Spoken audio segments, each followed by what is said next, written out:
Hello साथियों, स्वागत है आप सभी का आरआरबी जंक्शन के इस यूट्यूब प्लेटफॉर्म पे। आज है दिनांक 15 जून 2024 और आज की तारीख से जितने भी महत्वपूर्ण करंट अफेयर्स आपके एग्जाम के दृष्टिकोण से महत्वपूर्ण हो सकते हैं उसको हम यहाँ पे एमसीक्यू के फॉर्म में वन बाय वन करके डिस्कस करेंगे। तो चलिए बिना समय बर्बाद किए हुए हम अपने अगले स्लाइड की ओर चलते हैं और देखते हैं कि आज का प्रश्न क्या है। यदि आपको मेरा वीडियो पसंद आए तो मेरे चैनल को सब्सक्राइब कीजिए, वीडियो को लाइक करके शेयर जरूर कीजिए। दोस्तों, आज का पहला प्रश्न है, हाल ही में किस राज्य ने मुख्यमंत्री निजुत मोइन योजना शुरू की है। दोस्तों, ये एक स्कीम है जो कि कौन से राज्य के द्वारा शुरू किया गया है। Which state has launched the chief minister Nijut Moina scheme. तो इसका सही जवाब है आसाम। दोस्तों, आसाम ने chief minister Nijut Moina scheme की शुरुआत करी है। इसके बारे में हम थोड़ा सा जान लेते हैं। असम सरकार ने बालिका शिक्षा को बढ़ावा देने के लिए और बाल विवाह को समाप्त करने के लिए एक नई योजना शुरू की है, मुख्यमंत्री निजुत मोइन योजना। इसमें मुख्य रूप से बालिकाओं को पढ़ाना, बालिका में शिक्षा को बढ़ावा देना और बाल विवाह को समाप्त करने के दृष्टिकोण से इस योजना को शुरू की गई है। यदि बालिका का एनरोलमेंट एडमिशन यदि उच्च माध्यमिक शिक्षा के लिए करवाया जाता है तो उन्हें 1,000 रुपया प्रति माह दिए जाएंगे। यदि उसे 3 या 4 साल के कोई डिग्री या ग्रेजुएशन प्रोग्राम में उसको इनरोल करवाया जाता है तो उसे 1,200 रुपया प्रति मंथ स्टाइपेंड के रूप में दिए जाएंगे। और यदि पोस्ट ग्रेजुएशन यानी कि पीजी और बीएड प्रोग्राम के लिए अगर उसको इनरोल करवाया जाता है तो उसे 2,500 रुपया प्रति महीने स्टाइपेंड के रूप में दिए जाएंगे। तो दोस्तों, निजुत मोइन योजना जो है वो असम सरकार के द्वारा बालिका शिक्षा को बढ़ावा देने और बाल विवाह को समाप्त करने के दृष्टिकोण से शुरू की गई है। अगला प्रश्न है, मंगल ग्रह पर खोजे गए 2 गड्ढे, मंगल ग्रह पर 2 क्रेटर की खोज की गई है, 2 गड्ढों की खोज की गई है के नाम इनमें से किस भारतीय राज्यों के 2 छोटे शहरों के नाम पे रखा गया है। The 2 craters discovered on Mars have been named after 2 small towns of which of these Indian states or cities। इसमें से कौन से भारत के 2 स्टेट हैं जिसके 2 छोटे शहर के नाम पे मंगल ग्रह पर खोजे गए 2 क्रेटरों का नाम रखा गया है। तो ये है बिहार और उत्तर प्रदेश। दोस्तों, बिहार और उत्तर प्रदेश के 2 छोटे शहर के नाम के रूप में मंगल ग्रह पर खोजे गए 2 गड्ढों का नाम रखा गया है। इसके बारे में थोड़ा सा जान लेते हैं कि अंतरराष्ट्रीय खगोल संघ ने मंगल ग्रह पर 2 नए गड्ढों की खोज की, क्रेटरों की खोज की और उसका नाम भारतीय राज्य उत्तर प्रदेश और बिहार के 2 छोटे शहरों के नाम पे रखने की मंजूरी दी है।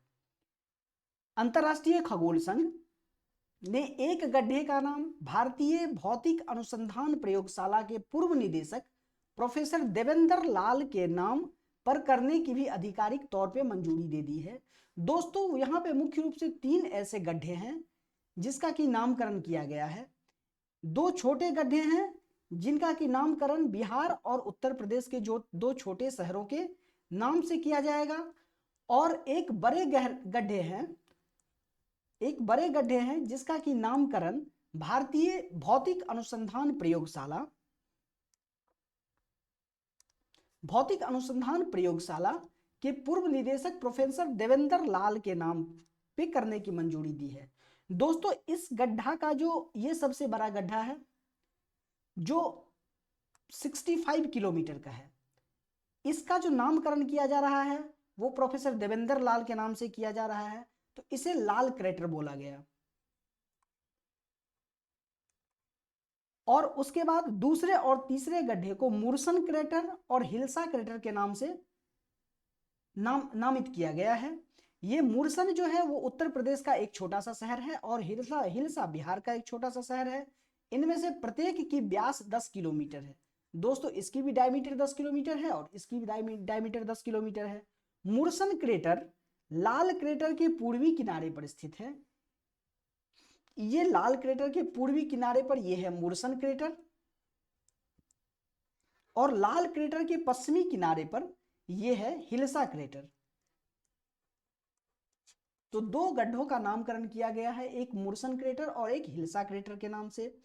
मुरसन यूपी का शहर है और हिल्सा बिहार का शहर है। दोस्तों अगला प्रश्न है कि विश्व रक्तदाता दिवस प्रतिवर्ष कब मनाया जाता है। दोस्तों what is the world blood donor day celebrated every year. प्रत्येक वर्ष विश्व ब्लड दाता दिवस यानी कि ब्लड डोनर डे कब मनाया जाता है। तो दोस्तों ये मनाया जाता है 14 जून को। 14 जून को प्रतिवर्ष विश्व रक्तदाता दिवस मनाया जाता है। इस वर्ष का थीम है 20 year of celebrating giving thank you blood donors. इस वर्ष का थीम दोस्तों ध्यान रख लेंगे 20 years of celebrating giving thank you blood donors. इस दिन को मनाने का सबसे बड़ा मकसद ये होता है कि दूसरे लोगों को ब्लड डोनेशन के प्रति जागरूक करना, ताकि ज्यादा से ज्यादा लोग इस काम को करने के लिए आगे आए। दोस्तों जून महीने में जितने भी महत्वपूर्ण डेज हैं उसको एक बार हम देख लेते हैं। 1 जून को विश्व दुग्ध दिवस वर्ल्ड मिल्क डे मनाया गया। 2 जून को तेलंगाना स्थापना दिवस मनाया गया। 3 जून को विश्व साइकिल दिवस मनाया गया। इसका थीम था promoting health equity and sustainability through cycling. 5 जून को विश्व पर्यावरण दिवस मनाया गया जिसका थीम था land restoration desertification and drought resilience. 7 जून को विश्व खाद्य दिवस food safety prepare for unexpected. 8 जून को विश्व महासागर दिवस। 11 जून को अंतरराष्ट्रीय खेल दिवस। 12 जून को विश्व बाल श्रम निषेध दिवस और 13 जून को इंटरनेशनल एल्बिनिज्म दिवस के रूप में मनाया गया है। अगला प्रश्न हम देखते हैं, हाल ही में किसे राष्ट्रीय सुरक्षा सलाहकार नियुक्त किया गया है, यानी कि एनएसए नेशनल सिक्योरिटी एडवाइजर किसे नियुक्त किया गया है। दोस्तों ये वैसे व्यक्ति हैं जो कि भारत में एक महत्वपूर्ण स्थान रखते हैं और इन्हें कौन नहीं जानता है। दोस्तों भारत की सुरक्षा की सारी जिम्मेदारी इन्होंने अपने ऊपर ले रखी है और इनका नाम है श्री अजीत डोभाल। दोस्तों ये 1968 बैच के आईपीएस ऑफिसर हैं और ये भारत के पुनः एक बार राष्ट्रीय सुरक्षा सलाहकार नियुक्त किए गए हैं। उपेंद्र द्विवेदी, दोस्तों उपेंद्र द्विवेदी के बारे में जान लें, ये भारत के नए थल सेना अध्यक्ष होंगे। इंदरपाल सिंह बिंद्रा, ये CCI competition commission of India के सेक्रेटरी के रूप में अपॉइंट किए गए हैं। अजीत डोभाल भारत के पुनः राष्ट्रीय सुरक्षा सलाहकार नियुक्त हुए हैं।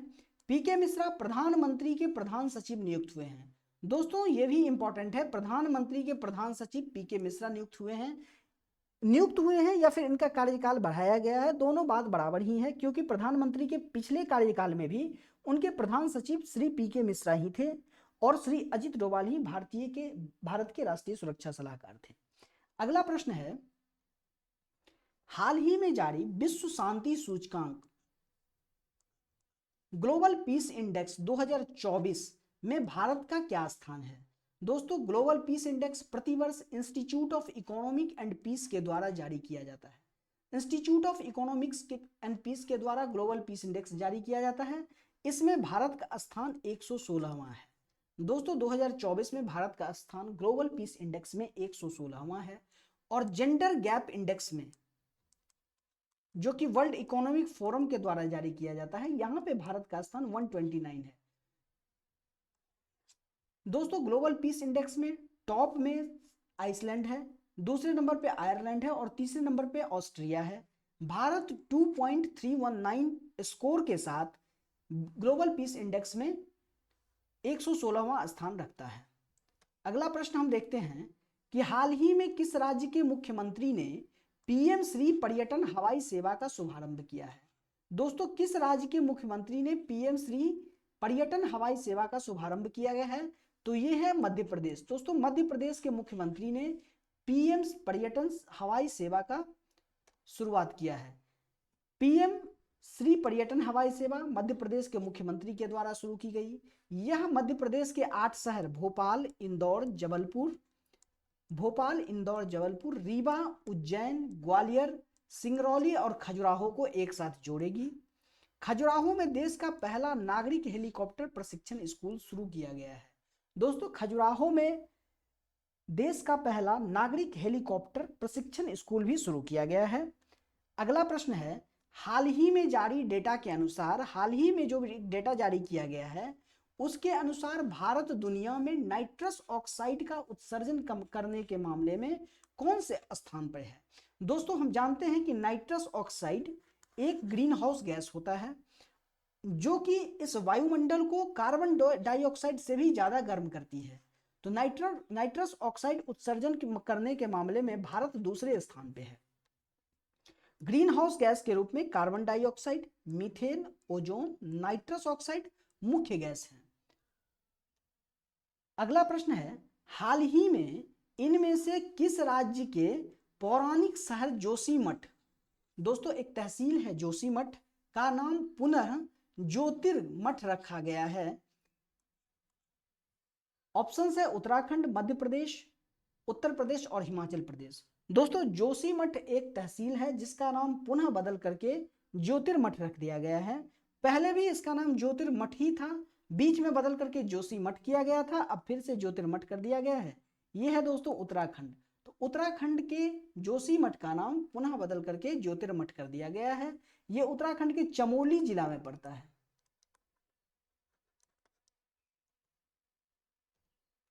अगला प्रश्न है, हाल ही में किस महिला उद्यमी के स्टार्टअप एक है engineers research solution private limited. एक महिला उद्यमी है जिनका एक स्टार्टअप कंपनी है, उसका नाम है engineers research solution private limited, ने एक एआई टूल यानी कि आर्टिफिशियल इंटेलिजेंस टूल दिव्य दृष्टि को विकसित किया है।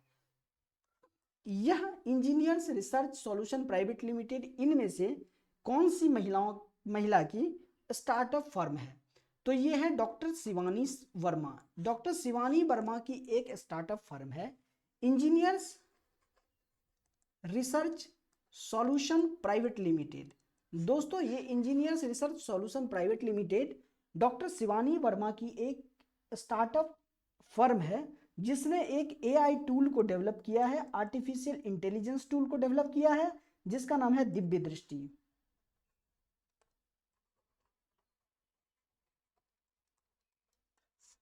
तो दिव्य दृष्टि आर्टिफिशियल इंटेलिजेंस को डेवलप करने वाली जो फर्म है वो है engineers research solution private limited. तो दोस्तों ये मेरा आखिरी प्रश्न था। यदि आपको मेरा वीडियो पसंद आए तो मेरे चैनल को सब्सक्राइब कीजिए, मेरे वीडियो को लाइक करके शेयर जरूर कीजिए। इसी तरह से हम आपके लिए प्रतिदिन आने वाले एग्जाम को ध्यान में रखते हुए एमसीक्यू के फॉर्म में जितने भी महत्वपूर्ण क्वेश्चन होते हैं उसको हम 1 बाय 1 करके डिस्कस करते हैं। तो चलिए फिर कल मिलते हैं 16 तारीख के नए करंट अफेयर्स के साथ। दोस्तों इस चैनल पे आपके लिए और ढेर सारे जैसे कि हिस्ट्री का कुछ कॉन्सेप्ट वीडियो, हिस्ट्री के कुछ एमसीक्यूज को हम लेकर के आते हैं, आप उसको भी देखें जो आपके एग्जाम के दृष्टिकोण से काफ़ी महत्वपूर्ण होंगे। तो चलिए तब तक के लिए धन्यवाद। फिर मुलाकात होगी अगले दिन करंट अफेयर्स विद एमसीक्यू के सेशन के साथ।